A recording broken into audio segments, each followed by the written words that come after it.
Hello and welcome to this week's 77th edition of the Mad Axeman podcast. This week, of course, the full team of 7 reassemble and we talk about a whole range of subjects going from the Mycenaeans to the Renaissance and the Second World War, and from 15mm through 20s to 28s, and I think even a little bit of 10s from time to time. But mainly, we're all just drumming our fingers in frustration and anticipation for ADLG version 4 coming up. And we do have a chat about some of the hints which have been released by Hervé in an interview that's gone out. Hopefully by the time you read this, we will all be pouring through with our sweaty paws on the new edition. So sit back, enjoy the podcast, and paint up all those new troops. This means war.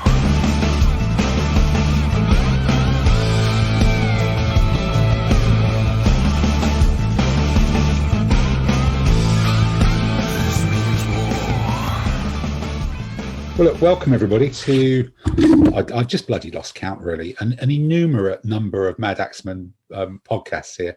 And as usual, the Hirsute and the not so Hirsute set of 7 are here up on screen. I must admit, with the sun shining, I'm getting bloody sick of Zoom, and I've not even had a job for 6 months. But I only see you now once a fortnight. But the rest of us, we all hate Zoom. We all hate Zoom still, indeed. And as we're lurking into the outside, and we're lurking forwards to World of ADLG 4, and we're almost in touching distance now of, in theory, being able to play face-to-face games, which we can do outside. But by the time this comes out, we'll be a fortnight away from doing this indoors as well, which will be tremendously exciting as well. But without further ado, never mind the gaming, never mind the outdoor, never mind the getting a tan and a haircut. Let's talk about what people have done locked in their own small rooms doing a chunk of painting. And let's, for a change, start in the kitchen of the Finkel.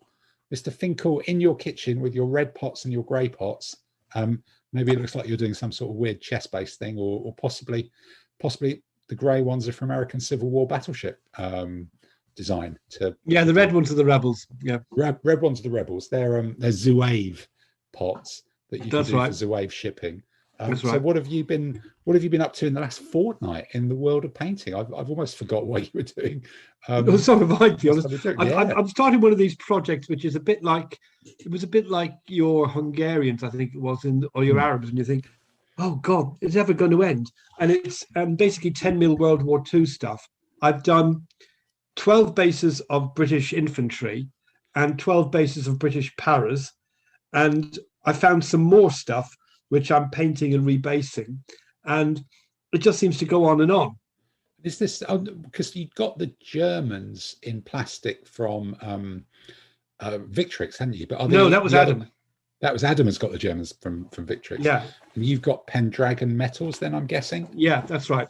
And Jeff gave me a load of them. I think the minifix ones. Okay, they're a little bit smaller, but you can sort of weed them in. And the good thing is these guys have all got support weapons like Piats and Bren guns and things, so you can just stick one on a base so it doesn't actually throw the other ones out of balance. 11 them in. Yeah. Okay. So I've got a load of them to paint. What's been your approach with those guys? Is it paint? Is it base first and then undercoat? Is it undercoat them on sticks? How do you actually how do you approach 10mm? Yeah, stick them on lollipop sticks with blue tack. Undercoat them grey primer, then put the khaki on, then a kind of bone or bleach colour for the gaiters and the haversacks, darker brown or black for the weapon, dab of flesh, then you go back over where you overpainted the flesh where you shouldn't have done, and then that's basically it. And then you stick them on bases. Do you find that the blue tack holds them on well enough? Because most of the time, yeah. Right, because I always end up kind of trying to do mine with a dab of glue, and then some of them are a right bugger to get off.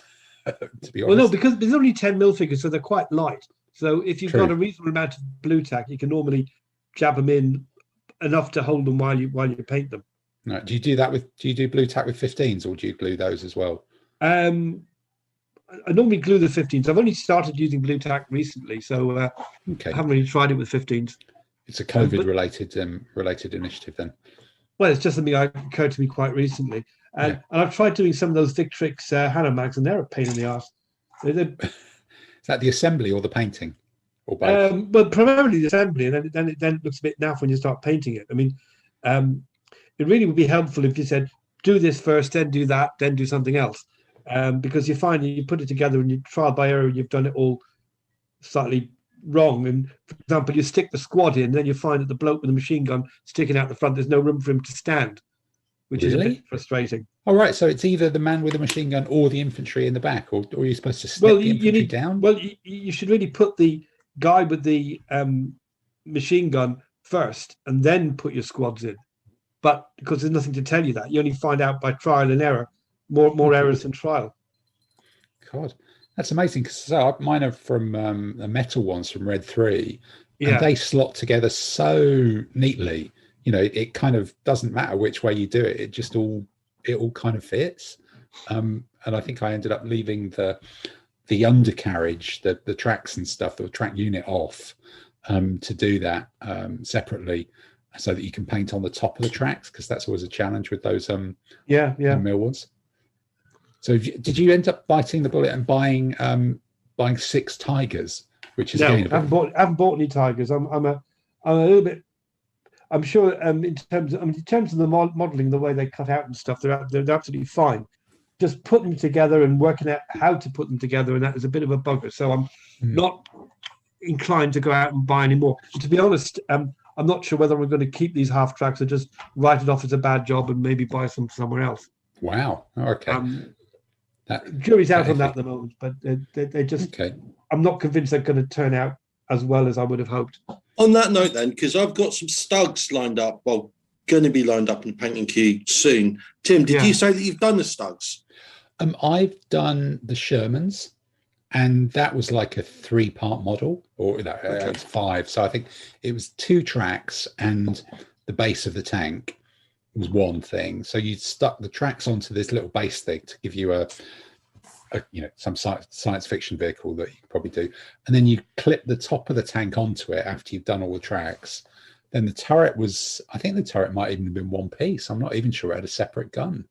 I think it was just the one Cromwell's piece. is 4 bits, and each of the sides, the top, the bottom of the gun, it's all separate bits. It's about 5 or 6 bits in a turret.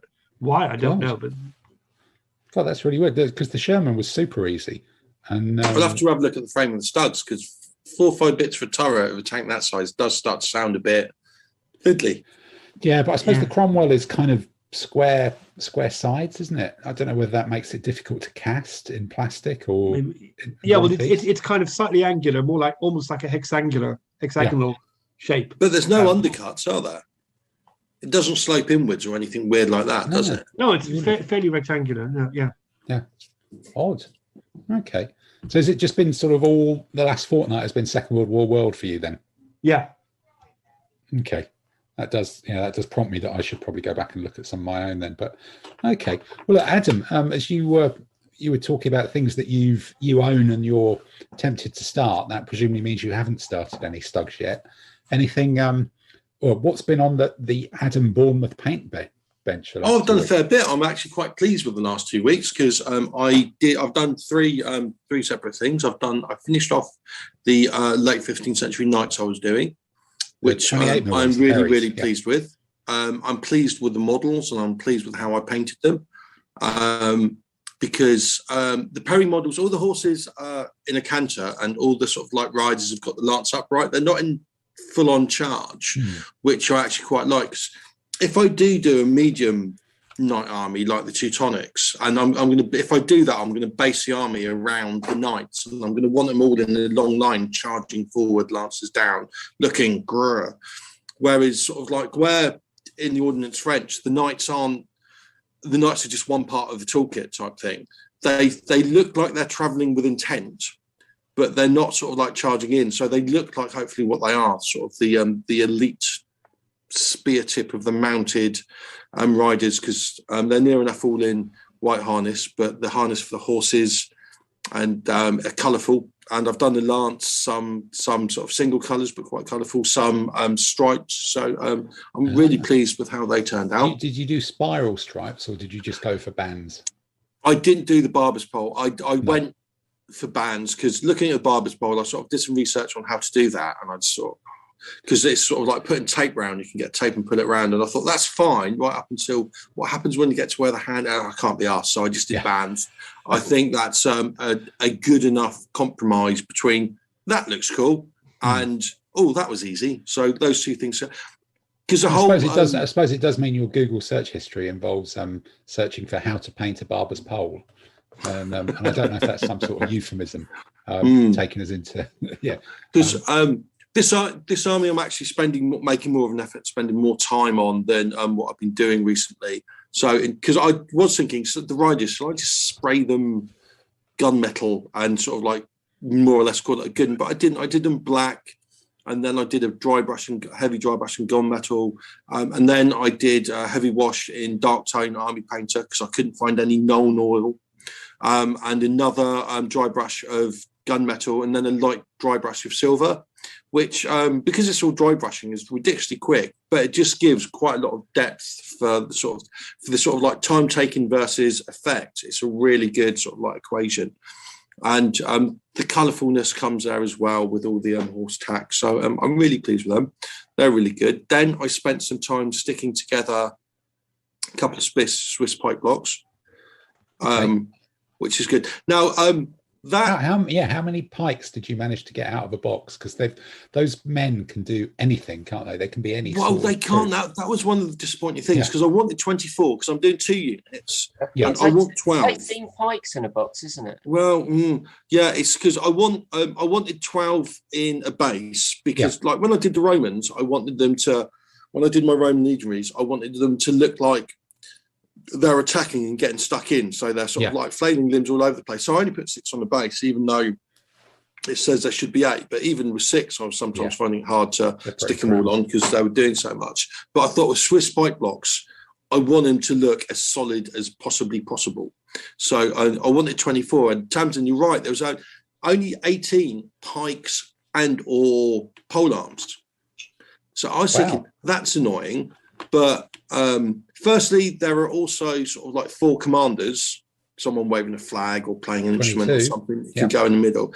And then, as well as buying those that box of mercenaries, I bought a box of late foot knights for the dismounts, basically, and a box of English Civil War bow and billmen because I need ordnance archers. And all those 3 boxes work together. So I can kind of make it work because I took a couple of the bodies from the foot knights and gave them a pike.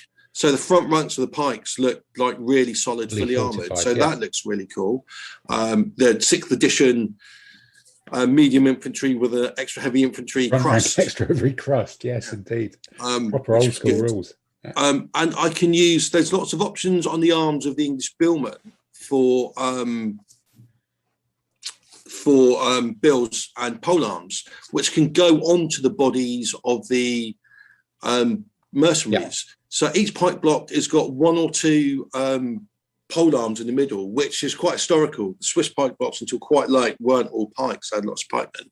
Plus that means I can also do another base of 6 two-handed cutted weapon to work on the flank. And because I've substituted in some knight bodies, that gives me enough bodies to do a box of 6, one base of 6 crossbows, in case I want them for filler, and 5 units of skirmishes, either with crossbows or handguns. So and you've got 2 other packets of those fillers as well. Yeah, just by accident. All those 3 boxes working together is really, really handy, and they all do fit together really, really well. It's like I checked. There's from the English billman and archers box, there was sort of like a 2-armed thing holding the same 2-handed cutting weapon, and it just fitted onto one of the Swiss bodies perfectly, like it was part of the same kit. I needed to do nothing with it, so that was really pleasing. And I haven't based them all up, but I did 2 bases and figured out where it was all going to go. And I looked at that and I thought, I'm not sure whether I like the look of that because it looks a bit grey. So I'm hoping once there's colour, once there's armour, once there's sort of like movement, I'm hoping that they're going to turn out to be a couple of really nice looking bases and look really, really tough Swiss pikey. Yeah, because if they're Swiss, you were saying that you did black undercoat and then dry brush and all the rest of it on the nights. But then if you've got fully armored geezers at the front rank of your pipe block as well, are you going to do those with undercoating them in black? Yeah, I am. And for the colourful ones, because I'll probably do, I can't remember the Cantons, one that's blue and white and one that's red and black or something like that. The blue and white ones, I think it was Lucerne. Yes, Lucerne. Yeah, and I think it's Ori, the one with the bear. The Hofmeister. That's Bern, I think, is the bear, isn't it? Bear was black and yellow. Yeah, black and yellow. Bern for and Ori's the one with the bull. It might be that one. Bull is Bern, yeah. Yeah, so I'm going to do all black. So the colourful ones are going to take more work than I'm used to doing on a figure because I'm going to have to build up a bit of colour. But again, it's worth it because where the uniform's going to be split in half, having the black line down the middle, it's going to take a while, but I'm hoping that the outcome will be worth it rather than just sort of like quickly paint on bit of red, bit of white, army painter. That will look a bit Now, obviously, they're going to look far too shiny and clean, but it's the reason why we paint toy soldiers because we like shiny nice looking things. So that's good. I think I did see this week on I wonder which group it was. It was on one Facebook group that somebody had published a load of downloadable, print-offable flags for Swiss that were really nice. Might have been in 15 mil historical. I might have a look. But the other good thing about the Perry boxes is they come with a leaflet full of flags. Yeah, true. So my Knights of the one that will serve as the included general if I ever use it, he's got a flag. They've got flags for the different Swiss contingents in this box. There's also a French royal flag, which I'll probably give one of the Swiss white box one of them because they're probably going to have an included general. So it kind of comes with it. It's all quite good. Yeah, I think I found those. The Perry. It is great to get free flags in it, but I don't know. I think I found those flags maybe a little bit. They looked a bit small, or something, or I don't know what. Maybe it's. Maybe I'm just thinking. Weirdly enough, the ones with the in a Swiss box, the ones that came with the Knights don't, but the Swiss flags do look not massive. Yeah. But I kind of think if you're having Swiss, you just need dirty great flags to make them look more. Well, Dave, you're waving. No, Dave, that's just putting it close to the camera. We can see that it might be big but small and far away. But yeah, no, that I can see it better now. That is a dirty great flag there. But yeah, I thought the Perry ones were a little bit small. They looked a bit odd. I tried using some of the Swiss ones, and you were like, This isn't. No, that's because I did look at them. When I looked at them, I thought that is a bit small. So yeah, I might sort of like dig it. No, you said it as well. It's like not just me. Yeah. I might go for and they might be historically correct that size, but Tosh, we don't do that sort of stuff in this podcast, do we? Not at all. You got to highlight the highlight the interesting bits. So I might go bigger flags, and then. I had got based up my World War II Germans, and I've been painting them, and I'm halfway through them. Victrix infantry. Where's your head at being halfway through them? They're fine. They're characterful. They're well sculpted. There was almost no flash. They're absolutely fine. Right. As I say, it's like I was a bit disappointed to get so many figures with so little additional extras of not just infantry. But as I say, I think they've done a company box, which is like it's fine. Painting them is good. Although one thing that again, and this is a bit weird wargamey thing, when I painted my 20mm Germans, I did them using the I think it's Army Painter. They've got sort of like grey uniform spray paint, which I did, and that's fine. And even as I did it, I kind of knew that it was the wrong colour because it's not felt grey, it's not green grey. It's not felt grey, But when I did it, you do it and you look at them and they go, and you think, oh, they look like Germans. Yeah. You know what I mean? Like so Essex Germans, fine. Really, Yeah. Whereas these ones, I thought I'll do it properly because I've got some foul growl paint from, I think it's Code Armours, and I thought I'll use that because that's the correct shade. And I put it on, and I'm willing to concede that it is the correct shade for German Army uniforms, but it kind of looks wrong. Yeah. It doesn't look like Germany. It looks like because it is grey green, which is the correct colour, but it's green, like really. it looks a bit too not jerk. It looks weird.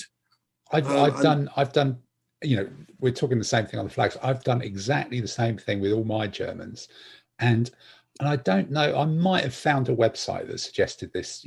20 plus years ago when I started doing probably some 15 mil Germans for PBI or something, and I've ended up doing all my Germans with lighter grey, like pale grey trousers, and then using the Feldgrau for their like tops, jackets, or whatever they are.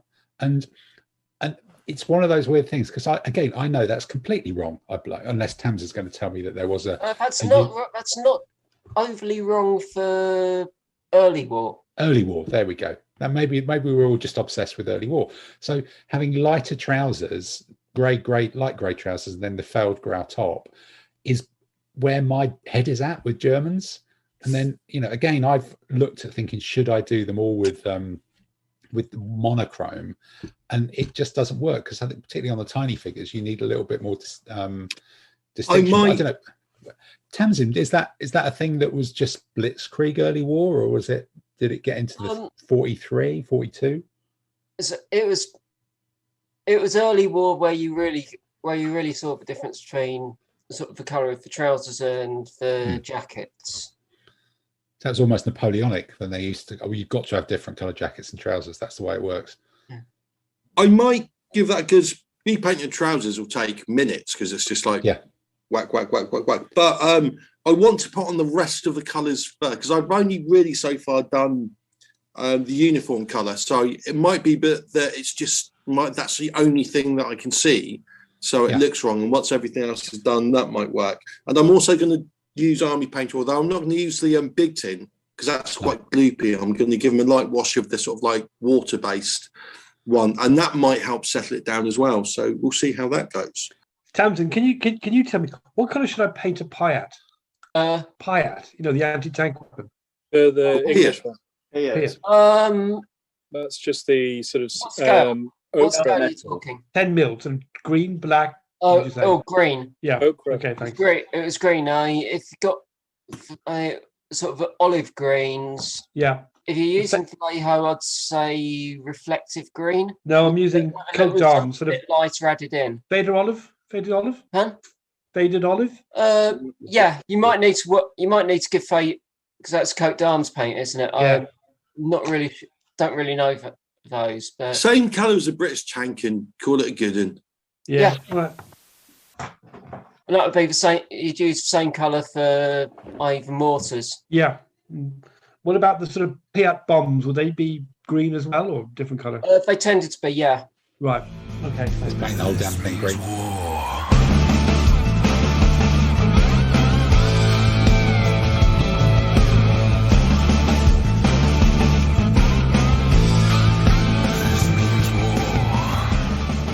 Those army painter tins of varnish, which always cost £10.99 at a show because you're buying them cheap at a show because the postage is excessive. And then you always get 50% of the tin before an impenetrable skin about an inch thick forms on the top of it. No matter how carefully you try to avoid wiping the varnish around the edge of the tin on the way so that it does actually seal and the air doesn't get in. Which I think is, someone told me once, it's because it has some sort of non-reactive air injected into it to start with, and as soon as you open it and it's just got normal air, it's just buggered anyway. But I was just trying to think, it's such a long time now. I used to slather it on everything as a gloss varnish and then matte varnish, but I just found it was just becoming too heavy for where my painting style was going. And I think maybe I've used it on some tanks that I really, really wanted to make darker, but I've not used it for a long time. And I've got two tins that are both half open, and I know that they're both dead, really. And I'm just not sure that I'm going to kind of go I think again. Before they die, I think it does get quite gloopy, which again, when you're doing 28 mil figures and you're doing them quite bright anyhow, or sort of like quite, that's still okay because it is 28. Yeah. But where I'm doing 10s, I think the water-based one is just a lot more delicate. So a little coat of that, because it'll bring out the face. It'll sort of like settle into any creases in the uniform. So because the Feldgaude just looks monochrome uniform at the moment. So once the creases are brown, darker, I'm hoping it will sort of like make it settle down. Yeah, I wonder if other people have kind of has anybody else kind of gone past Army Painter? It was a go-to for Dave. You're waving a tin of stuff that looks like. Are you going to open it now live on screen and find out that it's all gone? I'm just trying to open it because I have to admit that you may never open it. Now that you've discussed it, I don't think this has been opened for a good. Maybe it's lockdown has actually improved all our painting and we're not using so much of damn stuff. I might try and open one of mine in real. No, Peter, you're all over that shit. Yeah. No, this is Here we go. I like using it because it does an extra coverage to protect my stuff. I've not used it as much, and I've used it a lot more sparingly and stuff. But I find it protects my figures from my. How brave am I for comedy purposes? Oh, yeah, no, that's just a little bit clumsiness over the computer. Yeah, over the computer. This must be like 75% full, and it's just got a rock hard rubbery skin that may well go all the way down it. And I've got a stalagmite. Yeah, it's got a stalagmite. It's got a stalagmite in the middle of the tin lid as well. Yeah, what you'll find is it gets so hard you can almost use it as an armor-piercing sabot round for a tank. Oh no, this is kind of slightly wobbly, which is even more disturbing. And then it's never going to seal again properly, is it? Until I get a hammer. So let's pop that back up there. So do you think this is like a podcast thing that other than you, Peter, all our painting has improved and we're not using so much Army Painter? Well, painting's improved. Doesn't mean to say I can't use Army Painter. Right. Yes. Yeah, yours has got to the stage of using it. It works well on gold. Never used Army Painter. I use it. I still quite like it. As I say, the Romans and my Dacians, they all got it. It made me paint those armies so much quicker. I wouldn't have done them if I had to paint them properly in a sort of like a proper artistic, skillful style. They just wouldn't have happened. So I still use it. But for 10 mil, horses for courses, I suppose. For 10 mil, no, I'm not going to. Yeah, that's true, actually, because I'm thinking now my 28 mils that I did use it on a lot were all, generic Dark Age figures. Mm-hmm. And then the mucky Romans, then the mucky medievals as well. So they all did sort of need it. But then the Arabs, I didn't use it on them at all because they're really vibrant colours. And I was using more of the contrast paints. So I didn't want to kind of kill the contrast paints with an extra layer of mega And again, varnish. it's like if I did a silky bright 28 mil army, after seeing yours, I probably would go with contrast paints because A, it's really quick again. Yeah. So I can actually get it done. And B, it looks good for that style of figure. So everyone's a winner, really. Yeah, it's just horses and courses, definitely. I stopped using the tin stuff because when I first started using it, I used that tin stuff a lot. And like you get halfway through a tin, then you throw it away, which is a real bugger. But one of our Wagaming friends, Richard Case, put me onto their water-based versions, the ones that the droppers. Yeah, I use that a lot more. Yeah. And I use that. So it doesn't stink. Yeah, because I found they're quite nice because I don't have to water them down using white spirits, and in a flat, not having to say it stinks to high heaven is quite effective. Yep. And you get 99% of 90% of the effect, so it's probably the same price point. It doesn't smell. It's water-based. And I can mix up in the flat. So you know what? The old tin, pork.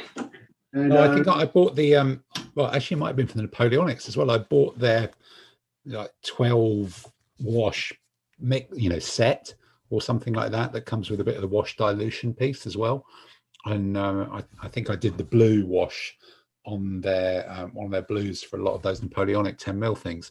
But okay, so that's kind of moved on. But I just find the tin one, it works well and it protects my stuff and goes all quickly. But the problem is, one, the smell, and two, if I do my usual cack-handedness, I find like stickiness on the back of my hand or something like 4 hours later, where it's like glommed onto me and being able to shift it. So I'm always paranoid when I'm having to do work stuff that I won't get it all over my laptop.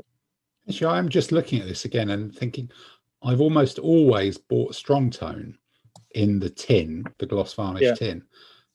I wonder, does the soft tone tin actually exist? Does everybody just buy soft tone, or is it me buying strong I always tone? get strong. You always get strong. Does anybody buy soft? With a tin, I did use the soft tone for. I did it for my Austrians, for my blue car, Napoleonic Army, because obviously they're all in white. I wanted a lighter brown because the heavier one looked really dirty. Yeah, and the soft one wasn't too bad. Okay, but I just always wonder whether you need a black wash, but very watered down, rather than a light brown wash for stuff like Austrians. That's kind of the. You want the black bits to be black, but you don't want it to distract. You don't want to make them all very pale sepia. I don't know. That's the thing. But okay, well, let's keep going around and jump away from the world of washes and easy painting, and ask the only proper painter on the thing, Tamsin. Where have we been going this week with the? I presume you must have finished. I'm guessing some amazing Americans. Paris are finished. Wow. Okay. So open up share screen share, so you can see pics. So last time I think I just started on some support teams. I think it was, yeah. I finished the first platoon and started on some support elements. So you got Ivo, so you got medics, the infantry, the team. Yeah. You got jump off point, sort of medic tending a casualty, sniper, guy with radar with the radio. Radar who's acting as a forward observer, a medic, and an engineer with satchel of demolition charges. Okay, yelling out there. Yeah. So what did you use for the radio? Because you've got the radio. Sorry. You've got the radio with actually an antenna on it. What did you use for that? Just nylon bristle from a brush. Okay. All right. Super glued it in, then I painted it. Did you research the proper colour for it, or did you just go grey? It's sort of a grey metallic. Okay, of course. There's probably 3 layers of dry brushing on it or something like that. No. Just the two. Okay. I've bazooka teams, which I finally took photos of. Yeah. Okay. And for for BARs, guys, which for bazookas and BARs, I painted as test figures ages back, but I realised I'd never actually taken proper photos of them. So okay, so with those BARs, you've obviously got kind of sort of gunmetal-esque highlights on them and the rest. So do you, on 28mm figures, do you choose where those highlights are going, or do you kind of you actually paint them on rather than just like do a dry brush over it and see where it lands? I paint it on because I'm not going to dry brush metals because metals are the last thing I paint. So that's not metals then that's actually painted for some highlights. There's metallic paint in there, but mixed in with some matte paint mixed in. Because I must admit, when I'm doing guns, it's kind of just give them a kind of wipe over with the gunmetal, and wherever the highlights pick up, but you're actually choosing where they are. Wowee. Yeah. You must be very chuffed with these. These are fantastic, aren't they? Yeah. I'm pleased with how Paris came out overall. And so moving on. Yeah. Third Rifle Squad. Yeah, this is the accidental third rifles, wasn't it? Yeah, the accidental second platoon, yeah. Accidental second platoon, yeah. Well, it was deliberate to get another squad. That guy with the ammo belt around his neck and things. And these are all the artisan figures as well. Still. Artisan, Crusader. Okay, Crusader, Artisan, pretty much. It's all Nick at North Star, isn't it, really? Yeah. So these are Paris. So I see that, I think I saw this week that Warlord are bringing out a Japanese plus US Marines, aren't they? Yeah, for beach assault, island assault. Beach assault set with like loads of stuff in it, including an M3 half track that was never used in which theater. Marines never used, yeah. Yeah, of course. But M3 half tracks are cool. It's Warlord games, historical accuracy, Warlord games, yeah. Minor detail. Yeah. And then the 4th Rifle Squad. Yeah, I always struggle with the difference between those different American heavy weapons. So, there's the one with the little tripod thing, and then there's the other one, and then they're all sort of halfway between one and the other, aren't they? They don't really have an tripod was for sustained fire. I'm not certain how they used the 30 cal in the light machine gun role without it. No, exactly. Just looks a pretty chunky thing. Rest it on something and hope. John Wayne. Then with this group of infantry we're looking at, then, if you were, if you were forced to tell us how many different paint colors have you got on those figures, would you say? How many different Vallejo dropper bottles? Or how many different paints? Off the top of my head. Yeah. Including washes. Of course we're including washes. Yeah, we're about 20 plus. About 20. About 20 on those. And they're just like blokes painted green with brown boots. Yeah. Yeah. That's it. And then you mix them as well, I guess. Yeah, that's including including some of the mixes. The colour that I mix, that I add in to make the highlights. So yeah. Okay. I was reading about these, the paras, US paras in the Pacific, and read they actually went up against the Japanese paras at one point in the Philippines. Yes. In Lafayette. If that was 503rd or the 11th Airborne Division, but yeah. Yeah. Certainly some of the US paras in the Pacific did fight Japanese paras. Which Japanese have paratroops. Wow. Yeah, they had two different sorts. They had army ones and marine ones. This means war.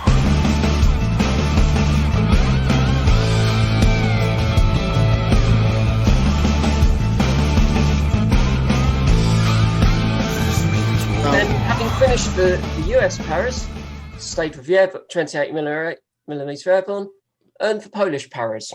The Polish Arnhem Paras, or the Polish, we want to go to Arnhem Paras. Well, the Polish paras also at Monte Cassino. Made it to Oosterbeek. Yes. Yep. Because is it the anniversary of that coming up soon, or is September? September, not for a while. Yeah. Were the Polish paras involved in Monte Cassino, or am I getting mixed up with other Poles? No. Yeah, that was the German Paras, wasn't it?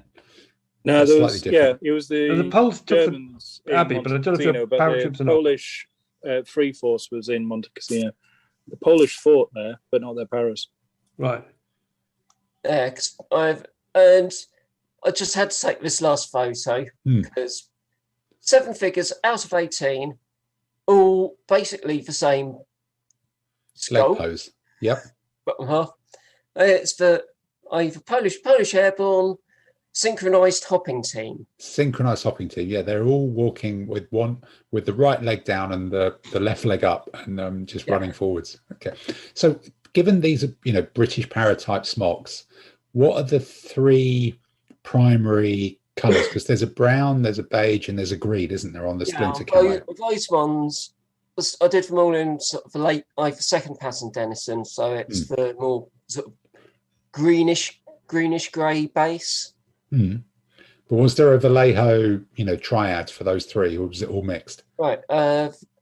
Base colours were German camo beige. Okay. Flat green and mahogany brown. Mahogany brown. Okay. All right. That's fantastic. Well, look, that's some cracking stuff. And Dave, just jumping sideways on the screen, you were waving what I hope was a dropper bottle of mahogany brown at us. No, camo beige. Yeah. Camo beige. You've got camo beige. What? Camo beige, and I've got reflective green. Are you going to branch into Second World War then? Now that your census duties are coming to an end. German feld grey. Okay. You bought these during the podcast, as Adam was talking about it, and Tamsin had been talking about them, no? So what have you been up? What have you been up to in between tramping the streets of northwest London? Not a lot, sleeping. Oh, right. It's been that hard work. I have actually managed to in between sleeping and recovering with my legs up in the air above my heart to try and get the blood back into my body, I've managed to do a couple of bases of Legio Heroica, late Roman ballistas. Famous scorpions. Yeah, scorpions. That we know are now going to have magic capabilities in ADLG version 4. Because I thought, I don't know how You spelled to them, yeah. And they've got one legionary on the base. Yeah. And since I did 2 bases of them, I've actually sort of started on another 3 or 4 bases of Justinian scorpions.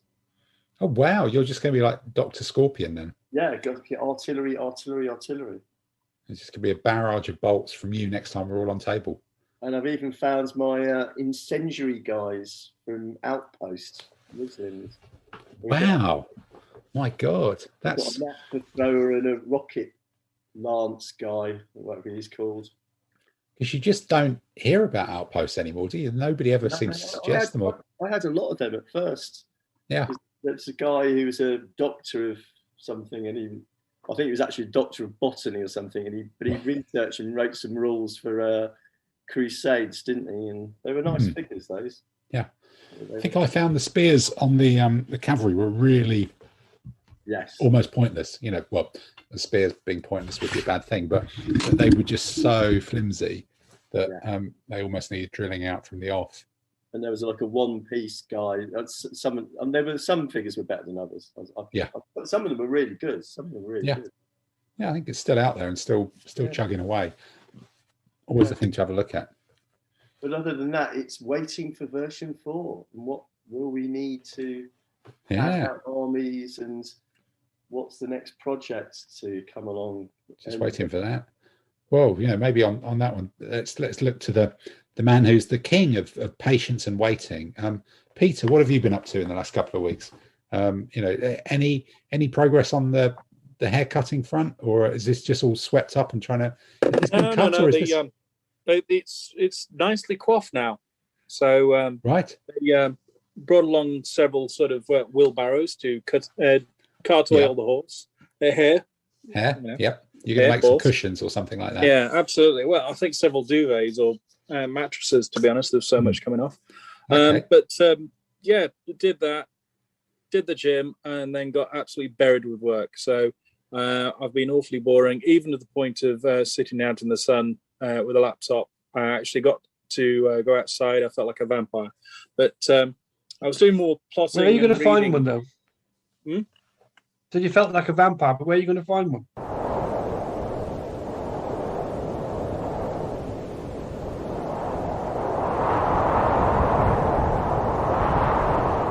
Yeah, that's what, just because I was feeling peckish. But the other stuff I've been looking at is some of the articles for ADLG in the interview. So that's the key bit I've been looking at. Just to see what, did you manage to get any more info out of Khorasan about their Assyrians, I think you were looking at? Yeah. Or was that radio silent still? No, not had anything from there. I was looking at a couple of others because they're looking at the new armies and everything else as you start looking at different things. And I know we'll have a chat for that in a bit. So I was also looking at the museum ones, following what yourselves have had. And how's that been painting the new museum ones? Because I was just looking, they had the Mycenaean ones. I was wondering how they'd get on with it. Yeah, well, I think myself and Simon, in fact, maybe it's go to Simon, because I think we were talking about painting the museum ones as well. And I think we did a handoff of something. I can't remember what it was that we passed on about 2 weeks ago when I managed to get one of the rare warm enough to go out on a bike days and make my way down to Paddington Basin before the traffic gets too nutty again. But I think we both had that same sort of museum experience, didn't we, about how to paint them and whether going through the phases of are they good, are they bad, are they paintable by more mortals or not? Yeah, because they're quite nice molds, but what I found, especially with so I've just done the Macedonian and the hoplites, and what I found is a lot of the details are very, very fine. So you've got to be very, very careful when you're painting on, because Peter, you paint a little bit like I do sometimes. Big mug of a hand and just sort of smoosh the paint on, so you lose a lot of the detail. But with some of the washes, it does pop out. So it's sort of compared to some other ranges where there's a lot of detail that works really well for a wargamer painter who's a little bit clumsy or less accurate compared to. I must admit, I think you've hit my niche spot. I've got to get good miniatures to make up for my inabilities and my capabilities. I know my standard and I know my capabilities, and I try to improve on them at times. But at some point, as Adam was saying, it's like you've got to have it scream out to you. It's the 3-foot view. It's all very well being able to do the detail and that. And every so often I do that, really enjoy it when I can get around to it. But for me, I like getting the stuff on the table and playing it. So actually having some miniatures where you can get those features, get the key points on there. And if you have time, you can really go to town on them. But it's something that's going to, one, be more robust for me because I've got a nasty habit of dropping the stuff. And two, that it's going to have sufficient detail that I like the look of them. I like when, you've got that 3-foot look and, you like having that mixture. Like Tamsin mentioned, I don't like it when they're all a bit too rigid. So you like to get that variables.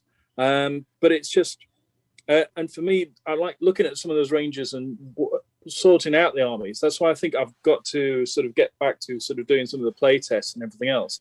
And then I'm really going to go to town on some of these, especially with the updated rule set coming out. Or what you could do, Peter, rather than wait for the new rules and then decide, you could buy the entire range of models, because that way then you can do all the extras. Because you don't want a 200-point army. You want the options, you want the dismounts, you want the expendables, you want this. And I'll only use it once, but why wouldn't I have 3 superior war wagons running around the table? Just because you can. Yeah, you see, that's where I'm also going with the additional stuff on the current armies I've got to sort of add them up. So that's why I was researching the bolt throwers and everything else that Dave is now going and everything else. I've just got to stop still long enough to actually execute on those plans. So buy on it. Yeah, it's like people have got like their paint list. I've got the ones I want to buy to then execute to even make it to the paint list. For me at the moment, a good bit would be actually getting the figures in and get them to the undercoat stage, which I know is heresy for some people, but it's like even to get to that point at the moment, I'd just like a break to do that. But well, I could recommend, if you need to outsource some miniature painting, we have a painter available in this podcast who might be able to do you a deal. It's got to be someone, isn't it? So This means war.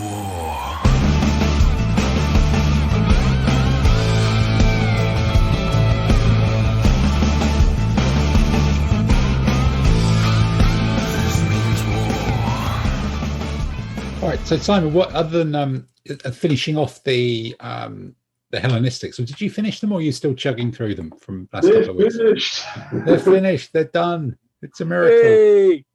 So actually, like that doesn't sound like it was an entirely enjoyable experience from the way that you celebrated that.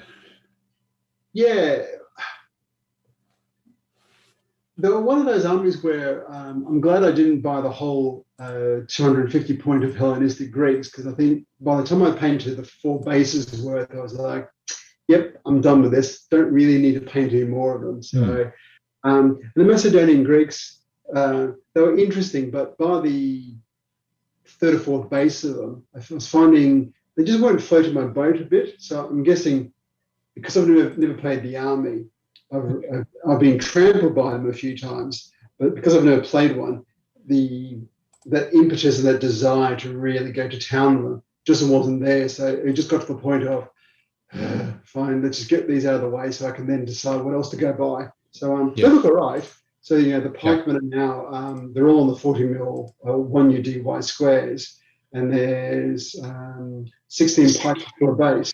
So when you look at it, you look at the pike and go, yep, that's a proper offensive pike base. And I've done all the javelin and all that. So that army is now complete. So I now need to go figure out what to do next. So it's kind of one of those armies that you feel like you need to own, but then the actual art of doing it wasn't wildly enjoyable because you're doing it. Was it because you were doing it because you felt like you need to own one of those armies rather than because you wanted to? It was a combination of I feel like I should have it because everyone else seems to have that army, and Imperial Romans often suck. So my Romans never come out of the table, and Museum were having a 20% off sale, and I'm cheap, so yeah, true, yeah, and happy to support Museum Miniatures and buy their lead. So while you're there, you want a South American army. Yeah. No, see, I'm not going to do South Americans because I just can't paint that bright color properly without being on drugs. Just all those spots. Well, that's why I was considering Mycenaeans, because I looked at a picture of them, and they're in gold when they're not naked. You said, yeah. They're just all kind of done. So Simon, did you get past the Hellenistics, or did you just expire after finishing and getting that army over the line? Pretty much expire. So the completed last night, being washed. Oh, okay. Just got to be varnished, and that's now that army done. So right. All the 15 mil lead has now been painted. Oh wow. Okay. So does that put you in a toxic situation, or do I need to urgently ship to you some part painted Scots people? That would always help. But I do have 4 boxes of 20 mil plastic Chinese, which I'm waiting on to see what happens with version 4 before I decide to make either more Mongols or more heavy cavalry, because you can never have enough Mongols. True. So there could be more stuff that's imminent then. All right. Well, I guess kind of wrapping up with me, it's the last couple of weeks. I had a week of painting concrete floors and white exterior walls, which has been kind of exciting. But it's also been, I think, in the last couple of weeks, I'm just trying to remember when I actually put a wrap on them, is finishing off all my Thracian infantry and basing them and doing them. So now I've got, I think it's 16 bases of Thracian infantry or 17 bases of Thracian infantry and the cavalry on top of it. Some have got Romphiers, some have got javelins, some have got spears and swords. So there's enough different mixes to do different types of it to go with those cavalry that I did before. And it was what were they called? Zeiston figures for the infantry, which I think are great for the Thracians, and all the little big man shields to match up with the museum cavalry. And I uploaded a few photos of them earlier today, and it does look like a really coherent army. Whether it would be a good army, I don't know, but we'll see. Really, I think that's a version 4 thing. And then it has been looking at it, and it's just been toying with: do I try and finish off some Ottoman cavalry that I've got about 50-60% painted from Legio Heroica, or do I finish off the 10 mil Germans that I need to pull out? And then also, actually, I forgot, Dave, they those tiny little 10 mil Dark Ages guys, the Dark Ages guys as well. The Baron Knights. The Baron Knights, yeah. Which you've got some of them. Yours are undercoated in black. Are they getting started? Is that on the list? They're here in my tray. Yeah. Yes, I think I will crack into those. Yeah. Give an experiment, because I got out an old. I think we talked about it a while ago. An really old book with some games on. I was thinking, what do I do with these little figures, and do I make them into game counters for some sort of board game? Because at some point I must have a board game involving medieval people, because there's Kingmaker and all those sorts of things. And if you based 2 or 3 of them on a little round, they would actually be quite nice pieces. So it's whether to actually base them up as gaming pieces. And it's possibly for a game that I don't know if I own yet, but it just kind of gets them done. You could always turn them into like a 15 or even 28 mil camp, and it's like that's the village but far away. But far away, yeah. But they're all little knights on horses and things like that. They're all just charging around. It's a flank attack coming in from far away. From quite a very, very far away. Very, very far away. Did you have that game Cry Havoc, the old Yeah, I haven't got it, but I kind of feel like I should, in a way, really. So maybe I'm just buying pieces for a game that I don't yet own, or not buying. Maybe it's a game you want to design. No, I don't want to be doing that. No, I just like buy it, play it, do all that sort of stuff. And I think on that basis, it is time to talk about a game that someone else has designed. This means war.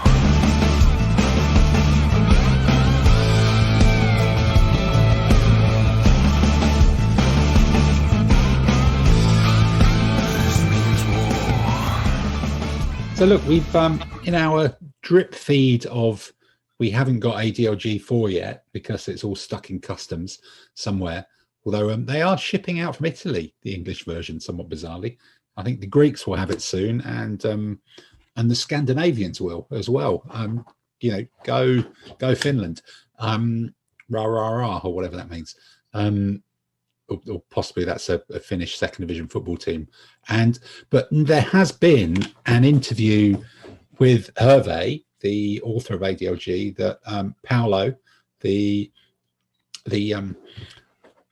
significant Italian gamer, the impactful Italian gamer, has done on No Dice No Glory website. And as well as all the hints and things that have been drip fed through the website, there's a bit more detail emerging before we get this copy through North Star into our sticky little hands. So rather than pretend that this isn't happening and just kick it into the long grass for another 2 weeks, we thought what we'd do would have a quick round robin on some of these things that are coming out at the moment. So if I just run through the handful of new things that are in this interview. So in version 4, Hervé is adding in some specific units. This is another wonderful bit of translation, kind of more Chrome, really. I think that's a great phrase. It appears that players like these kinds of units as it allows them to paint some very specific figures. War wagons with blades being the classic, the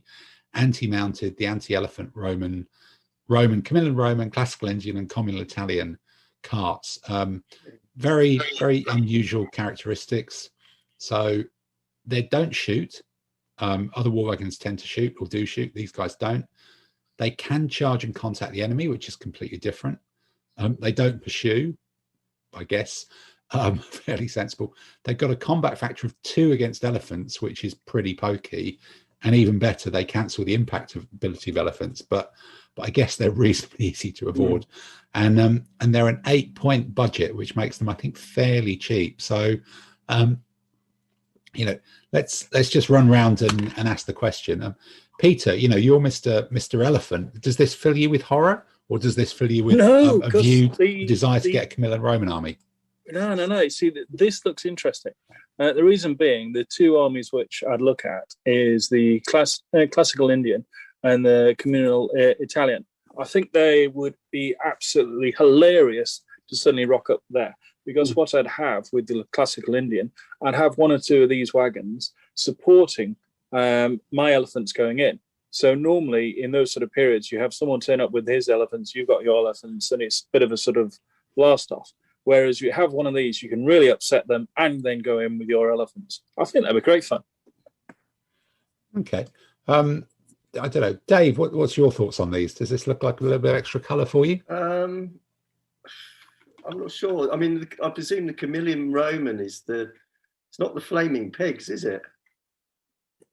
There was some other thing the Camillan Romans did with some sort of. I think in DBM they had anti-elephant carts. Yeah, it was so this is the same thing. I can't quite remember what they were, but I'm not sure. I know classical Indian had some sort of war wagon which was designed to fight elephants, but I don't know what the communal Italian war wagon for anti-elephant is. It wasn't so much a war wagon against elephants, because obviously the Italians didn't fight. So the communal Italians didn't fight elephants. No. We fought enough of them at Burton, didn't we? Yeah. Because I used to play communal Italian in DBM, so I was a big fan of it just because it was a stupid army. How could you not like an army where you could spend the entire table in spear eye? So that was, for me, was the excitement thing. But the communal Italians with the war wagons was great fun against mounted armies. Because one of the big tactics or techniques back then was you just come around the flank of a communal Italian army and do a Pac-Man down the line.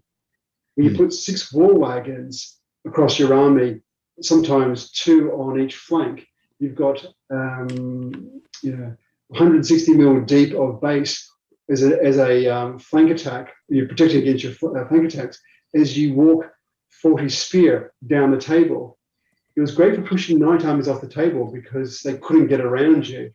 And just the idea of battalions walking around with this war wagon with blades and scythes and charbella written on the front of it, it floated in my boat. So I'm looking really forward to this. Yeah, because I guess war wagons these will still have a pretty decent anti-mounted capability anyway, but they can be shoved into contact, which is kind of cute. And I think for the communal Italians, which is already a pretty decent army, it just gives your poor quality foot a bit more protection against mounted troops. It did make the communal Italian just a little bit more viable because you could charge the war wagons and you could charge mounted with them. The gendarme would rock up and go, "Hi, I'm better than you." You chuck a war wagon right up its guts and go, "Deal with that."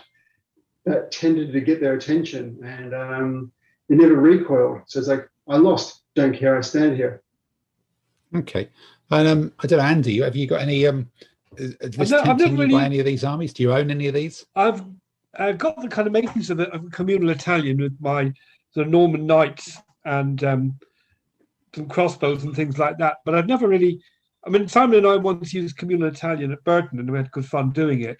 But I've never really got into it seriously as a bespoke army by itself, and I've never really used war wagons. I reckon Adrian Clark, who have come across the competitions, he'll love it because he always turns up with war wagons. So anything that's war wagons, he'll be all over it. And Gordon. Yeah. And Gordon, Gordon will be on all sorts of things. Yeah. Is this one that you've thought about painting up, Tamsin? Is there some? No, I haven't actually considered any of those armies. So no, they're all kind of slightly left field. All right. Adam, what about you? Is this something you're going to? Is your 28mm medievals morphable into communal Italian, or is that probably a bit too early? Probably not, a bit too early. It's like at some point I vaguely intend to do early Republican Romans, and if I was doing them 15mm, I'd probably get a few for a laugh. But I would do them 28mm, and that sounds quite expensive to buy stuff just for a laugh because like a 28mm war wagon. Yeah, he's not cheap. So for me, it's a bit of it might be interesting to see him in the game, but yeah, okay. I was just thinking, I could see a few of us playing around with plastic mock-ups in 28mm for war wagons. You give it a go, but you're not going to invest 30 or 40 quid for a 1 or 2 lead war wagons because that gets quite expensive. A couple of the communist war wagon today. MDF. Oh, MDF from War bases, yeah. Just have a wagon and put some like people with pokey sticks in it, and call it a communal Italian wagon. It could be the Mad Max of communal Italian. I might use my 10mm hammer mags as war wagons. See how they work. Yeah, if you can ever put them together properly, that would be the answer. They look. I started trying to paint them. They look absolutely hideous. So that would do the trick. Any self-respecting elephant wouldn't want to go anywhere near these. A 10mm Hanomag. Okay. And then the next one, which is Nafatan, basically. The Byzantines, the Arabs, the fire throwers, some Chinese armies. Light infantry with grenades. They fire at 1 UD. Their target has no protection other than light infantry, like horse, who are sort of dispersed.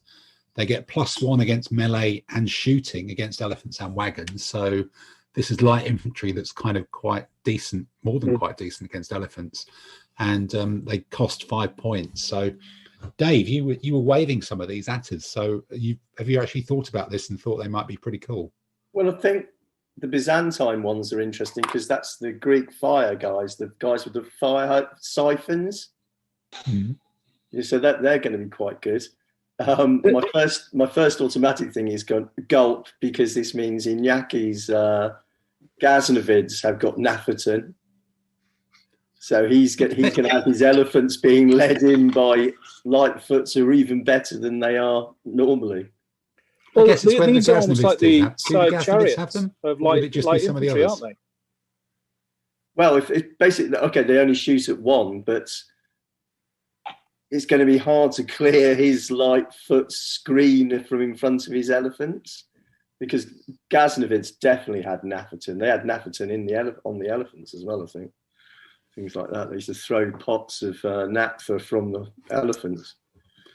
So if there's a few more of these around, does it make life more difficult for elephants?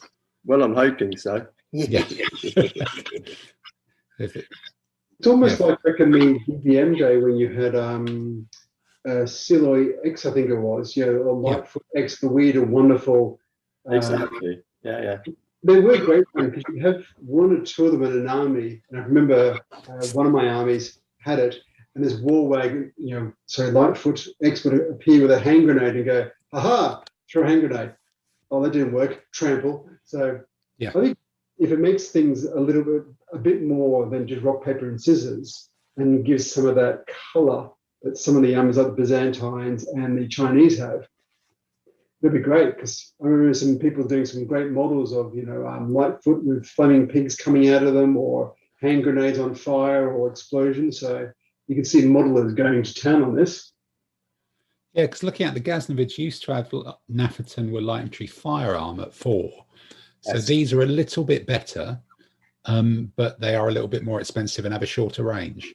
So they're not going to be throwing these things as far as an archer or something like that. No. The only thing I'm a bit worried about, because like a few troops and a few armies, that's kind of cool. It'll make things interesting. I'm all just a bit worried about them, that they're so handy against elephants. So if I was doing an army that could have a couple, I would take out a couple just in case. And the only worry with this is they start to come overrepresented. It's like you'll see. Arguably, I think you do that with javelinmen anyway. People take javelinmen just because the enemy might have elephants. They're not quite as good as a javelinman's only 4 points, and a javelinman is as good as the Nafferton. Actually, that's true. Actually, javelinman's 7 points, isn't it? No, light javelin. Javelin, yeah. Oh, right, okay. And you can scare off. You can scare off the screen with other troops because the Lightfoot can't stand against main battle troops. Okay, so this is sort of light infantry javelin, but your protection is 0, and they cost 5 points instead of. So they're better instead of 4, basically. But they're not going to be as effective against other light infantry, because the +1 bonus in melee only counts against elephants and war wagon, whereas your javelin counts against light infantry and light horse. Yes. So they are pretty specialist, but they're not as good as javelin light infantry against other people. So yeah, it's a bit of a toss up. It's probably a cool figure. It's going to give it flavour, but I see it, a bit of fun against, light horse, and the other one is wagons, because there's been various people bringing wagons along, and wagons are usually an absolute pain. So I could see that being a bit of fun, more than even the elephants. Yeah, they give a plus against that. Okay, so then the interesting one, Dave, we've already seen you painting some of this stuff. So although if you're painting it, so light artillery can move and shoot on the same turn, which, given it's got such a hapless range at like 4 MU, to me seems quite reasonable. And then there's integrated artillery that Romans can, for a budget of 7 points, can shoot over legionaries or auxiliaries if placed just behind. So I guess that's an artillery unit as a second rank, but it shoots as if it's from the front. That would be kind of the textbook way of doing it. And it's Romans, then the Germans during the Batavian Revolt, which is Romans, Palmyrans, which is Romans, and then Ming Chinese, which is just a nutty army full of artillery and nonsense, and Korean Yi, which is probably just a nutty artillery army full of nonsense as well. So I just look at this and think, it'd be great to see artillery with Romans, won't it? Yeah. In a way. One thing, so Andy and I, we've been playing with Renaissance for last year, and we've been having light artillery move and shoot, and it's made them actually quite useful. So I think for some of these armies, it'll be great fun to have a little bit of light artillery wandering around, because otherwise they are useless. So utterly useless, yeah. So and then yeah, but you stick them next to a pike phalanx or something like that moving forward, and it's all of a sudden you've got a serious looking Death Star. Yeah, because I could think like say the medieval armies, say like medieval Germans, where they can get something like that. Yeah, Give them the Swiss might get them, I think. I think a lot of these are going to be list specific. Yeah, it's fine. Oh no, sorry, Dave. I think I'm talking more the ability to move and shoot in the same turn for light artillery makes light artillery viable. Yeah. I think the shooting overhead is a different thing, but maybe here the move and shoot is actually more important. It's going to make them kind of sensible. Yeah, I think this will be a nice change because it'll give you a good reason to use that troop type and make some armies just a bit more fun. So because you've got those armies that are more defensive, they can now push out a little bit of firepower rather than you have two crossbowmen. Woohoo! Yeah. Well, one interesting thing about using it for the Romans as well is that could be really, really effective, and it might be worth having one or two. Because if you're coming up against sort of like an elephant army or something, it'd be really handy. But early and middle Imperial Romans tend to be so expensive anyhow. There's a genuine choice to make there because it is 7 points that doesn't widen your line at all. Yeah. So it's actually, however, there's swings and roundabouts on that decision. But I think because there's 7 points, it must be separate units that have gone down. Then I think you can fit these in. Sorry. Yeah. If you add in about the medium sword cost going down, and you have some auxiliary, then that's true. You can start fitting it in. Yeah, but do you ever have 7 auxiliary? Probably not. It's a proper choice, isn't it? You're still losing something.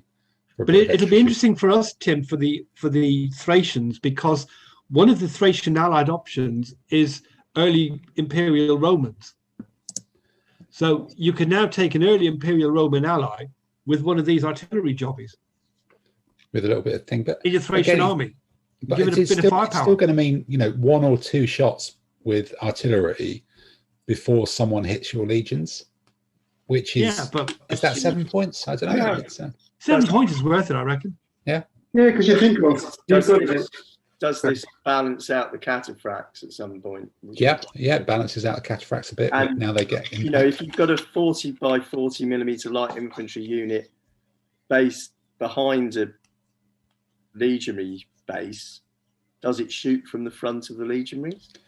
It has to. It has to. That's the way these rules always work, isn't it? So, or is it something like almost like a battalion gun in the Renaissance? In Fogar, we have battalion guns. I suppose it probably is. Yeah. Or that's one thing I thought. It might actually, be just a little 1 pence piece with a Scorpio on it to say, "Oh, this base has got almost like a battalion gun." Yeah. Well, this says the budget of 7 points per artillery unit. Yes. Which just is actually a unit. Yeah. 7 points for an extra shooting ability on a legionary base would be pretty nonsense. I reckon it'll be a separate light artillery unit, and it's just got the capability to fire over the people in front, as long as they're directly in front of it. No, I think it'll be great. It'll be like Dave's Scorpion models. Again, there's all those artillery on carts that we've all wanted to buy and never really had a justification to buy them if you haven't already. So again, some more troop types on the table, something a bit more interesting to look at. Will look pretty good. Well, we'll find out because I'm taking the late Roman my Legio Heroica army, which I painted a few years ago, which is very, very pretty. Going to take that to York in June. So there may be some scorpions in there. They will be. Right. So then the final bit that comes up on this interview is that there's 18 entirely new lists, I think. Although to be fair, some of them look like they're spun out separated of existing ones. Some of them we're going to be able to not even guess at, but maybe it's just have a quick look. So Yayoi Japanese.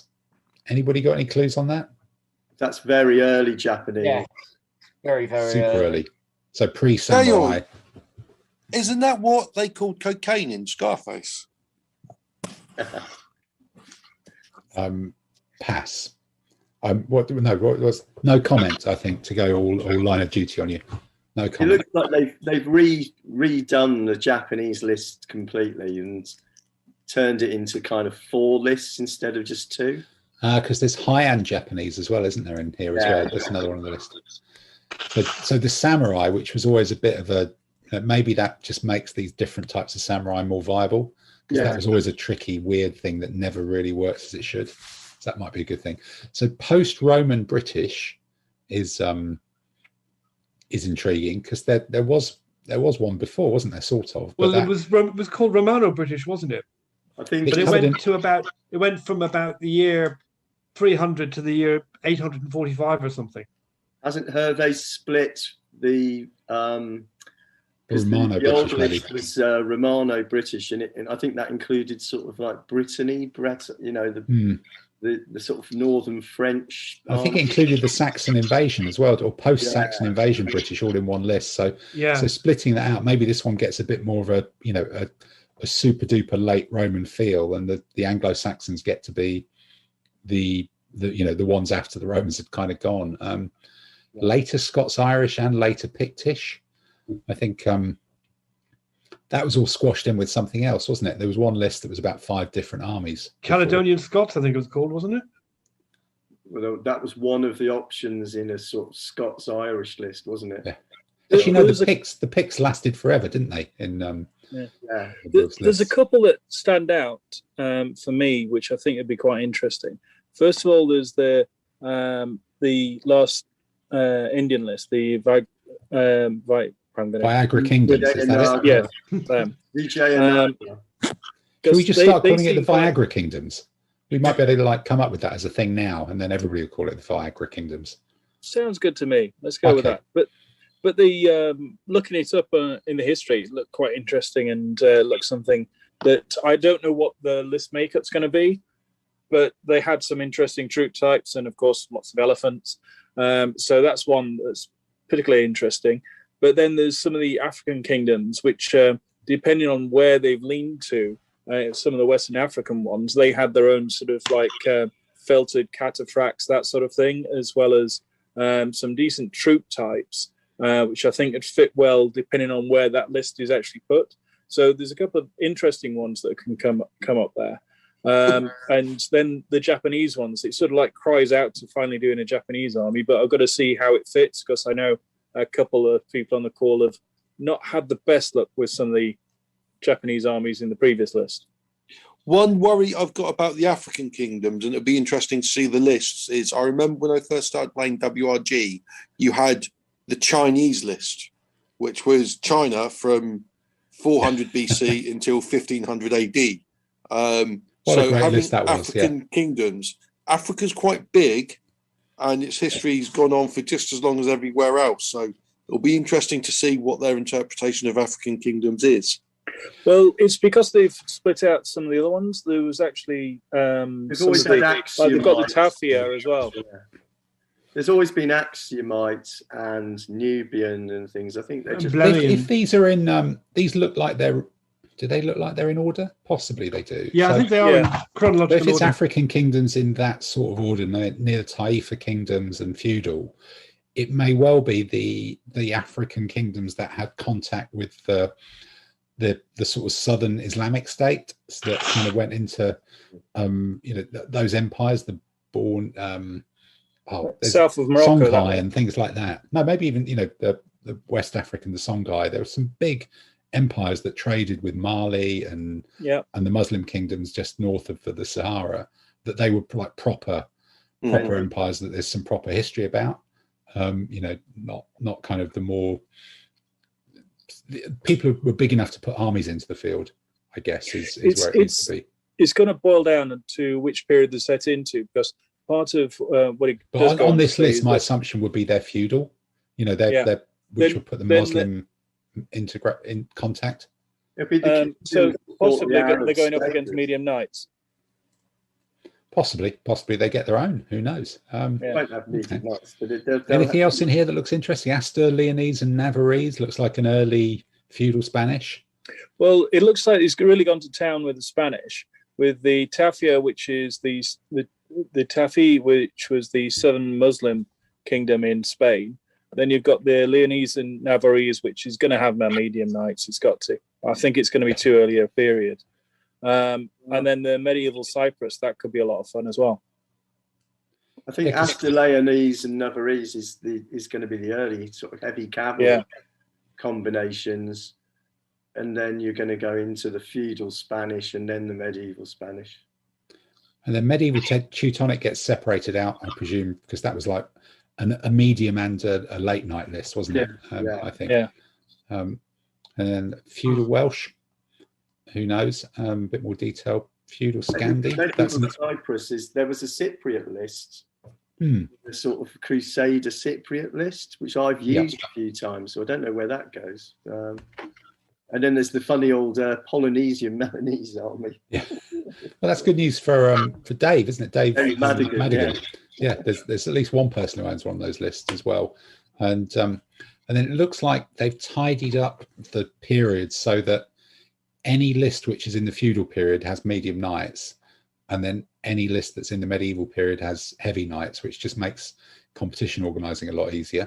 I guess Dark Ages doesn't have them, so it's just tidy. And then there's this change here about making flank or rear attacks more effective, which it says is a player-driven request. So instead of flank or rear attacks given the +1, it gives a +1 and the unit's combat factor, so that's an extra bonus from 1 to, the bonus is now from 1 to 3 instead of just 1, which reading that, I guess, suggests that it's not the impact factor or anything else. It's just their base combat factor, because your combat factor is either 0, 1 or 2, isn't it? But then it can't be, because if a bowman goes into a flank at the moment, you get a +1. Yeah. So, if you're a unit which is fighting to your front and someone hits you to the side, you go to 0, drop a level, go to -1. Yeah. Bowman hitting, my famous bowman, mediocre bowman going around the flank is going to add 1. Yeah. So if a spearman, say, goes into a flank, that must be adding 2. Yeah. And then pikeman would add 3, wouldn't it? Exactly. And so that's all you can, if it says from 1 to 3, maybe it just is the base factor. Because so, for example, cataphracts going into infantry in the flank, they wouldn't add total of 3. You'd add. No, I'm not talking 2. about. What it means is that, so knight, if a knight is fighting a knight at the moment, the base factors are 2 against 2. Yeah. Then if another knight hits that knight in the flank, that knight hitting the flank goes to -1. And then the knight in front is a factor of 2 plus 2 on the side. So it's going to be essentially 5-0. Yeah, but then when they say +1 to +3, they're not including the minus that's being given for hitting in the flank. That exists. Yeah. That's always exists. But a knight fighting a knight and another knight hits it in the flank is going to be basically going to be 5-0. So it's going to be but at the moment it would still be, you'd be 2 frontally attacking. Your opponent would be at -1, and then you get an extra 1 for the flank attack. So you'd be 3 to -1. So you'd start 4 factors up. Yeah. So starting 6 factors up or 4 factors up is still swings or roundabouts, isn't it? I guess. No, you'd be up 6 factors, because you'd be up 2 for the front, up 3 for the flank, and then they'd be down 1 for being hit and disrupted. I'm happy with that. It's like if you're fighting to the front and you let some knights charge you in the flank, you should be swept away. That's your problem, isn't it? Yeah, definitely. The upshot of it is that you're going to want to make your frontage wider, which feels like more of an ancient battle. Or you're going to not, be doing this cheesy, Dave's special mediocre bowman rolling up the line like Pac-Man, because they just won't be very good at it. Well, no, they'll still be as good as they are now. It'll still work, true, but there'll be better things to do. It's going to be interesting, because I think we'll go through a phase of people making the flanks really strong and having like sweeping wings again. But then the point's got to come from somewhere. So, people are going to bleed the centre. So then you can start doing the whole, I might as well just hit the centre and then worry about it that way. Because while he's coming around the flanks, I can take out the middle and just turn and eat it that way. So I think that's going to be quite interesting. But how much can you actually bleed away from the centre? Outflanking someone was good anyway, wasn't it? It's not. it's not made it bad. It's, no, it's still going to be the same. But I think what it's going to do is make spearmen more valuable.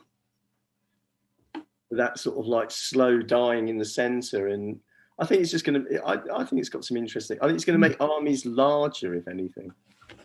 I think they've already done that, but we believe that they're reducing the point of the cost of medium foot. So yes, exactly. You're probably going to end up with 1 or 2 more units of medium foot in your army if you want them. I think it's going to make Julian Lopez very, very happy. Well, I think on that note, as I think that covers off all our things that have been disclosed in this particular interview. So thank you to Paolo for doing it, and Hervé for doing that as well. So we will quickly move on. This means war.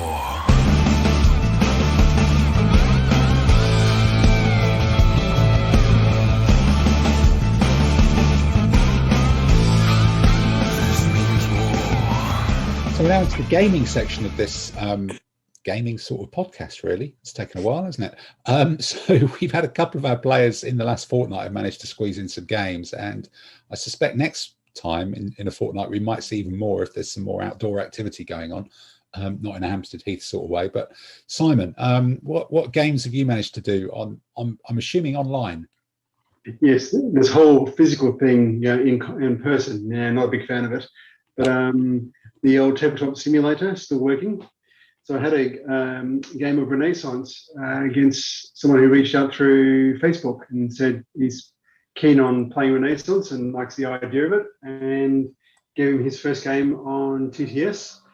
And we had a cracking game. We dragged it to historical armies. So we had 30 Years' War French versus Imperial 30 Years' War Germans. So yeah, good old-fashioned fight, French and Germans, never happened before. And you've got to love a game where you can get a Cuirassier charge happening in turn 2. Wow. Okay. Because he came screaming up, I advanced up. Next turn, he came screaming in, and we contacted. And because he'd won the initiative, because he wanted to be the aggressive player. And there was contact in my second turn, or his second turn. So it was good fun. And the end result was the type of result you want for your first game. He, both my army was 21 points, his was 22. I lost 21, he lost 21. So he beat me by a point. So it's like a proper tight game. There were body parts everywhere. We had flank charges. We had the rear support working. We had the pike and shot getting stuck in. Dragoons at each other behind enclosed fields going, there is no way I'm coming out into that mess.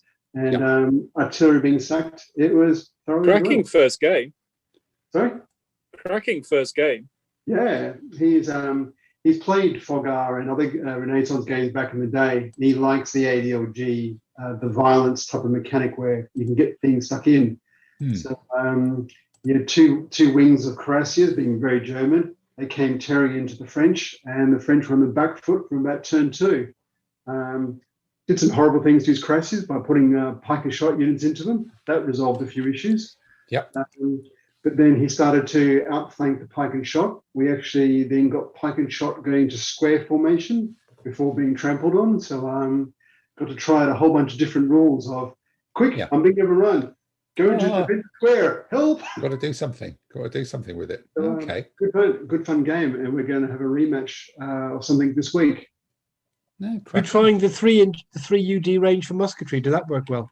Yeah, so we tried the 3 UD muskets. We had the they just made things a little bit more violent. So the Cuirassier, the mounted can stay out of shooting range for a little bit longer. And also we're playing a lot with the new points formula that we've worked out, and had a much better feel on the table of an army. When you looked at it, you went, that's a proper army. That looks, that makes sense. Bit of mounted, a lot of foot, and all that stuff. So lots of fun. All good. Okay. All right. And then Andy, I think you're our regular play every week guy, and we play the same guy every week. In fact, And so what's the progress this week? Well, we had two games since we last podcasted. First one was a Chinese civil war, two spring and autumn Chinese armies in the year 632, when the Chinese get a strategist called Duke Wang, I think his name is. And Dave had the strategist, but I managed to win that battle. It was fairly sluggish, and the dice seemed to desert him at a bad moment. We had a really interesting one last week, which was a battle called Carchemish, which was between the Neo-Babylonians and the Saitic Egyptians. And I had the Neo-Babylonians, and I had one. He had more.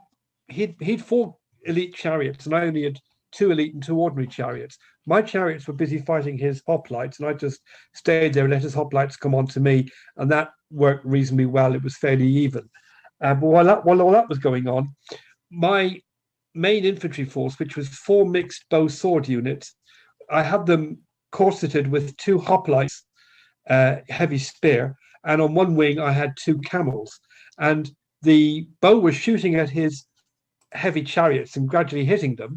And he felt he couldn't charge me, because if he charged me, yes, he'd hurt the swordsman, but one of his chariots would run onto a hoplite, and the other would be fighting with a camel overlapping him and then able to hit him in next turn. So the combination of camels and spears corseting the mixed foot bow sword worked really well in sort of pinning him in place while I could shoot the blazes out of him. Okay, so proper shooting then. It's good to get mass shooting actually having an effect in the game. If you scale it up, it really does start to do some damage, doesn't it? Well, I mean, I had three of these bow guys shooting at his line of chariots, and by the end of it, we'd actually hit 3 of them, and they're elite and armored. So, just shooting them often enough, and eventually you'll score some hits. Okay, well, if we're talking about hits, I think that probably means that the hit music that everybody waits for in this podcast must be imminent. And yes, I think there in the distance I can hear the sound of French techno coming towards us. Et voilà. Comment les entendre? Question. Comment les voir? Question. Le trou est sans fond? Question. La légende le dit? Question. Elle dit aussi? Question. C'est une maladie? Question. So then, Monsieur Andy, you appear again. Your second straight feature, one after the other. So 2 weeks ago we had a quiz, and we did indeed. You can remember what it was. I suspect. Tell us what it was, and tell us what the questions were, and possibly the answers too. Indeed. Well, the theme was "What's it like out?" and it was to do with weather ideas. So the first question was, in which battle in 1777 did more British troops die of heat stroke than from enemy action? Monmouth. Yep, Monmouth Courthouse. Okay. That was fought in the American War of Independence somewhere near, I think it's in New Jersey or somewhere like that. Number 2, whose corps suffered heavy casualties when it lost its way during a snowstorm at the Battle of Eylau in 1807 and marched across the front of a Russian ground battery? Not sure. Well, No idea. Well, you worked out it wasn't Murat. It's actually Marshal Augereau. Napoleon had about 2 infantry corps up at the time because everybody else was wandering all over the place, and he wasn't expecting to fight the Russians at that point. And he'd kind of run out of ideas, so he sent Augereau's corps to attack the Russians. Only they got kind of lost, and there was a blizzard, and they ended up marching straight into a ground battery and got shot to blazes and fell back. And then Napoleon. Oh, they got shot at by French artillery as well, didn't they? Probably. I mean, it was all going on. Yeah. It was all shooting over the Roman legionaries, wasn't it? It was light artillery. That was it. Yeah, just what you want in a snowstorm, being shot at by both sides, and not good. You've been sleeping out in the cold the night before. Yeah, all good fun, right? And the third one is the term kamikaze means divine wind. What is the nationality of the first ship sunk by kamikaze? Chinese or Korean? Correct. Chinese or Korean, one of the two. Yeah. Go and explain, Townsend. Kublai Khan's invasions of Japan. That's right, in about 1275 or whatever it was. That's right, yeah. All right. Okay. Well, look, I think again, the basis of Jesus, Mary, Joseph, and the wee donkey. Let's just move on to the next set of questions. Comment les entendre? Question. Comment les voir? Question. Le trou est sans fond? Question. La légende le dit? Question. Elle dit aussi? Question. C'est une maladie? Question. Right then, Andy, take it away with this week's questions. I hope it's Line of Duty themed, but I'm going to be disappointed, I suspect. Well, I'll try and think of one for next time. Right. This one's called Lack of Leadership, and it basically came out of the Beards last time with the American Civil War. So the 3 questions, and I want to know the reason for lack of leadership by each of the following Civil War generals in battle, right? So the first one is Union General Joe Hooker on the second day of the Battle of Chancellorsville. What was the reason why he wasn't properly in command that day? The second one is General James Ledley at the Battle of the Crater in 1864. Is that the crater that we've seen? Yeah, the dimple. The dimple, the Battle of the Americans Dimple. call it the crater. I call it the dimple. Yep. Yeah. Right. And then the third one, who lost control at a battle, was George Pickett at the Battle of Five Forks in 1865. Not the Battle of Five Guys, the Battle of Five Forks. Yeah, Five Forks, or called Not Four Forks. No, Five Forks. No, and there were handles either. No handles. Okay, then. Well, look, we've definitely got a handle on that. So I think that means the music is on its way in. Comment les entendre? Question. Comment les voir? Question. Le trou est sans fond? Question. La légende le dit? Question. Elle dit aussi? Question. C'est une maladie? Question. Right. Well, look, we've made it through another week, astonishingly, or another fortnight, even possibly. So it's just really time for a quick roundup of what's likely to be on the painting desk or happening or gaming or shopping over the next couple of weeks. So, Adam, let's start with you. And what have you got coming up on painting, finishing, basing, all that kind of malarkey? Finishing the Germans, then I will prep up my final 3 ironclad ships to paint. And then the Swiss will start getting their paint put on them. Bit of Swiss to come. Okay. Yeah. Tamsin, what about you? What's coming next for you? It's going to be terrain. Haven't decided what terrain yet, but it'll be. I'm guessing jungle might be up there in some way, shape, or form. Not at the moment. I've got some 6mm ACW buildings. I've got some 20mm shipping containers, or I've got some hedges. Right. Your Yes. shipping well, containers have copies of the rules in them. Make some hills. Yeah. So that's quite a few choices then. All right.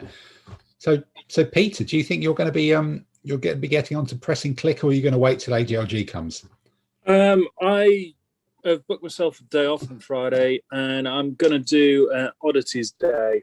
Aren't they all like that? I've seen some of your painting. No. Well, you know, I like to be consistent. Yeah. Consistently odd. Yeah. But I've got. I was just remembering in the trawl of the back of the brain that I have that I've actually got some Naffertons that I got from Donington a long time ago, which I haven't been able to actually utilise. So I'm going to paint up a few of those.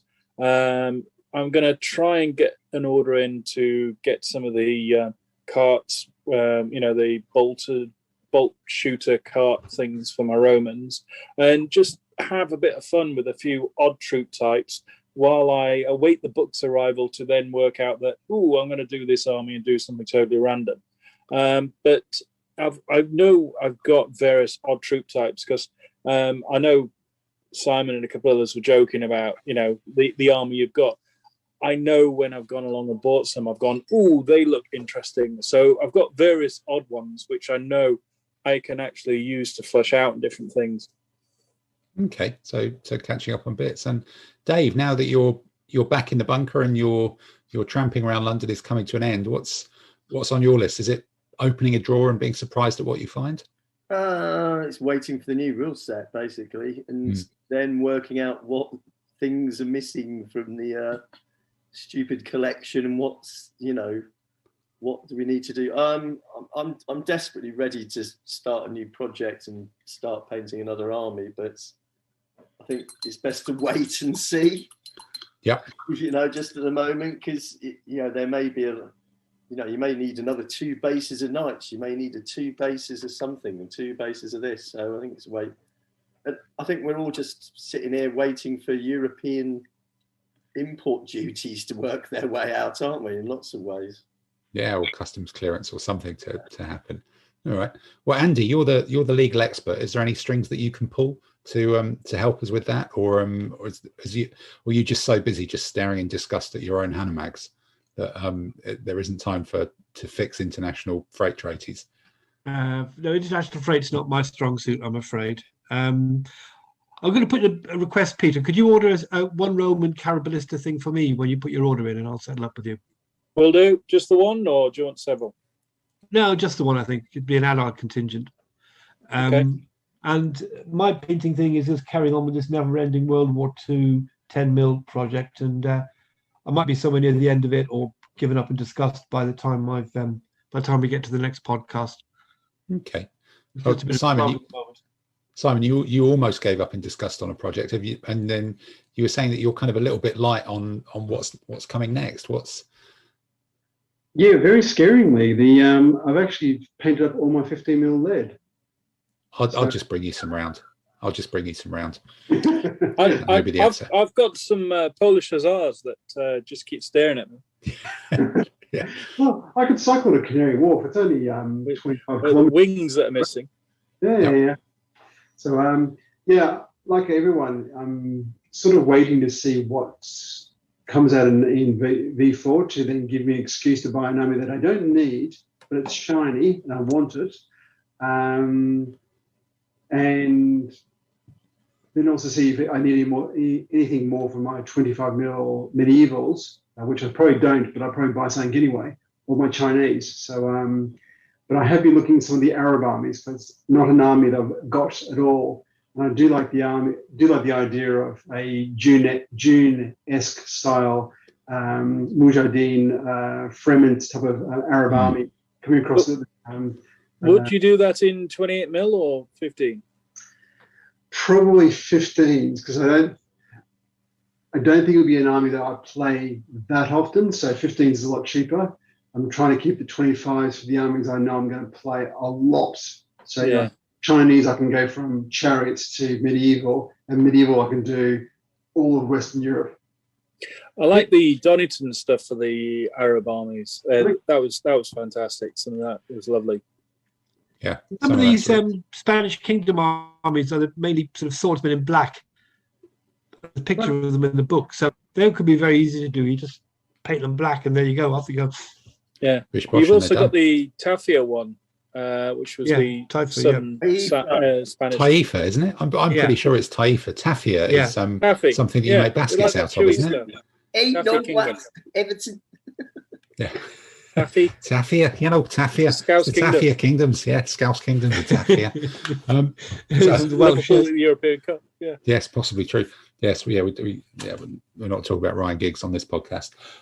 Okay, well, I think listening to it, I think with 2 people painting World War II Germans, I really do need to drag those to the front of the queue as well and give them doing over now. The Thracians have been finished. I think I've been on a bit of a kind of hand breathe after finishing all the Thracians and doing the LBMS and all the other bits and pieces, and it is now decent outdoor weather, but maybe try and fit in a couple of real games in the outdoors. I think this week looks like it's got a couple of wet days, and then it kind of brightens up towards the end of it, and then next week looks pretty dry and pretty decent. So get the German tanks to the front of the list, possibly the Ottoman cavalry. They do look really close, and they are Legio Heroica, but there's probably more work than I think. And then probably doing some more work on planning a kind of slightly unusual venued competition for the back end of the year for a couple of weeks before Warfare as well, which I'm doing some work on. I think that'll be sorted in the next couple of weeks and ready to go. So I think on that basis of looking ahead for postage and shopping and painting and better weather and possibly even face-to-face gaming, I think it's time for us to wrap up this week's podcast, and we shall see you all in a couple of weeks. So goodbye, everybody. Bye. Bye.